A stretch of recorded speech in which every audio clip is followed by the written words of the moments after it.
जहां प्रधानमंत्री नरेंद्र मोदी की हाई लेवल मीटिंग अब खत्म हो गई है। राजनाथ सिंह पीएम हाउस से निकले हैं तीन सेनाओं के सेनाध्यक्ष। तीन सेनाध्यक्षों संग करीब 2 घंटे तक ये बैठक चली है और 2 घंटे तक रणनीति बनाई गई है। बड़ी जानकारी आप तक पहुंचा रहे हैं, जहां प्रधानमंत्री नरेंद्र मोदी की हाई लेवल मीटिंग अब खत्म हो चुकी है। 2 घंटे तक ये मीटिंग चली। राजनाथ सिंह पीएम हाउस से बाहर निकले। केंद्रीय रक्षा मंत्री राजनाथ सिंह पीएम हाउस से निकले हैं बाहर। पीएम हाउस से 3 सेनाओं के सेनाध्यक्ष बाहर निकले हैं। तीनों सेनाध्यक्षों संग करीब 2 घंटे तक रणनीति बनाई गई है कि आगे किस तरह की रणनीति होंगी, किस हिसाब से, किस तरह से आगे पाकिस्तान को डील करना, क्या कुछ कार्रवाई की जाएगी, क्योंकि पाकिस्तान की तरफ से जिस तरह की नापाक हरकतें की जा रही है उसका मुंहतोड़ जवाब भारत देता हुआ नजर आ रहा है। और 2 घंटे तक ये बैठक चले हमारे साथ एसोसिएट एडिटर प्रदीप कुमार जुड़े हुए, उनसे और ज्यादा जानकारी ले लेते हैं, चर्चा कर लेते हैं। प्रदीप, क्या कुछ अपडेट मिल पा रही है इस हाई लेवल मीटिंग को लेकर जो कि 2 घंटे तक चली है पीएम हाउस में? देखिए, पीएम मोदी की अध्यक्षता में हुई हाई लेवल मीटिंग कुछ देर पहले ही खत्म हुई है। तीनों सेनाध्यक्ष और जो रक्षा मंत्री राजनाथ सिंह शामिल रहे हैं, सीडीएस जनरल अनिल चौहान और एनएसए अजीत डोभाल शामिल रही हैं। और काफी महत्वपूर्ण ये बैठक, क्योंकि इसमें करीब 2 घंटे तक ये बैठक चली है। ताजा हालात पर चर्चा हुई है, जिस तरीके से बॉर्डर पर तनाव बना हुआ है और जिस तरीके से भारत ने जो काउंटर अटैक किया, पाकिस्तान के हमलों का जवाब दिया गया। आज भी कुछ घुसपैठ करने की कोशिश की गई अलग अलग जगह पर, जहां पर पाकिस्तानी ड्रोन दिखाई दिए, लेकिन एयर डिफेंस सिस्टम एक्टिव था और उसने यहाँ पर जवाब दिया है।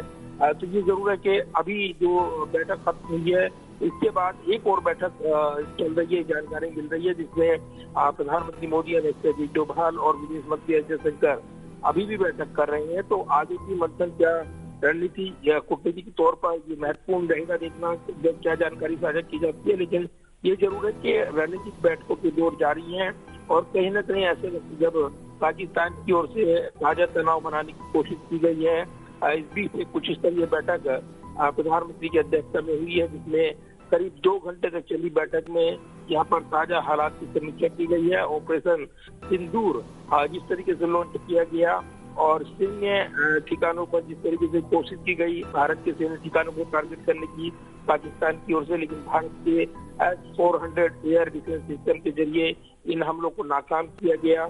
उसके बाद ये समीक्षा बैठक हुई है और काफी महत्वपूर्ण चर्चा बताई जा रही है, जिसमें आगे की रणनीति शामिल है। साथ ही जिस तरीके से पाकिस्तान को जवाब देना है, अब अगर पाकिस्तान की ओर से आगे कोई हरकत होती है तो उसका कैसे जवाब दिया जाना है, माना जा रहा है तमाम बिंदुओं पर चर्चा हुई है। और इसीलिए इस बैठक में आगे की रणनीति पर महत्वपूर्ण यहाँ पर दिशा निर्देश प्रधानमंत्री की ओर से दिए गए हैं, ये बताया जा रहा है। तो कहीं ना कहीं इस रणनीतिक तौर पर ये बैठक काफी महत्वपूर्ण रही है।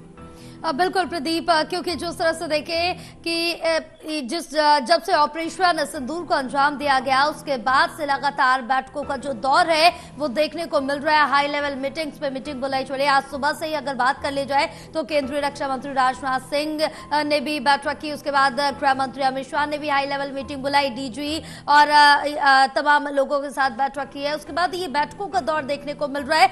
आगे की क्या कुछ रणनीति रहे, क्योंकि लगातार जो कार्रवाई की जा रही पाकिस्तान उसका रिवर्ट बैक दे रहा है और ये जो सिलसिला लगातार चलता जा रहा है। देखिए, जिस तरीके से पाकिस्तान यहाँ पर कोशिश कर रहा है कि वो पलटवार करता, लेकिन उसका पहले ही भारत की ओर से जिस तरीके से जोरदार जवाब दिया गया, तो अब बौखलाहट में है पाकिस्तान। लेकिन अभी तक कोई बड़ा एक्शन उसकी तरफ से दिखा नहीं है। ये जरूर है कि अमूमन जब इस तरह के संघर्ष होते हैं तो उसमें वक्त लगता है। ये जरूर है कि अभी तक कोई बड़ी पहल यहाँ पर नहीं हुई है, लेकिन ये भारत ने साफ कर दिया कि अगर पाकिस्तान की ओर से कोई भी उकसाने वाली कार्रवाई होगी तो भारत भी उतनी ही तीव्रता से जवाब देगा। पहले से ही ये लाइन भारत की तय है। आज की बैठक में ये आगे की रणनीति पर चर्चा होने की खबर है। तो रणनीतिक तौर पर ये बैठक अहम रही है। ये भी कहा जा रहा है कि प्रधानमंत्री ने जो पूर्व सैन्य प्रमुख रहे हैं उनसे भी बैठक की है, उनसे भी आगे की रणनीति पर चर्चा की गई है, उनके सुझाव लिए गए हैं। और अब इस बैठक में निश्चित तौर पर आगे की रणनीति पर मंथन हुआ है। विदेश मंत्री एस जयशंकर, एनएसए अजीत डोभाल अभी भी प्रधानमंत्री के साथ बैठक कर रहे हैं, जो जानकारी मिल रही है। तो कहीं ना कहीं लगातार आगे की रणनीति बनाने में यहाँ पर प्रधानमंत्री जो लगातार नजर बनाए हुए हैं पूरे घटनाक्रम पर, वो लगातार अपडेट दे रही हैं। साथ ही महत्वपूर्ण दिशा निर्देश वो लगातार देते नजर आ रही हैं। कल के घटनाक्रम पर नजर रहेगी। देर रात क्या पाकिस्तान की ओर से कोई उकसाने वाली कार्रवाई होगी, उसका भी जवाब दिया जाएगा। अलग अलग जगह से जो पूछ है सांबा, वहाँ पर उन सेक्टर्स में पाकिस्तान की ओर से सीज फायर वायलेशन हुआ है, लेकिन भारत की सेना की ओर से भी जोरदार जवाब दिया गया है। तो ये वार पलटवार चलते रहेंगे और कहीं न कहीं संघर्ष के इधर अगर देखें तो निश्चित तौर पर इसको अगर पाकिस्तान बढ़ाना चाहता है तो वो बढ़ा हुआ जवाब भारत की ओर से दिया जाएगा, यानी पलटवार पूरा भरपूर किया जाएगा। ये पहले से ही अपनी रणनीति भारत ने साफ की है।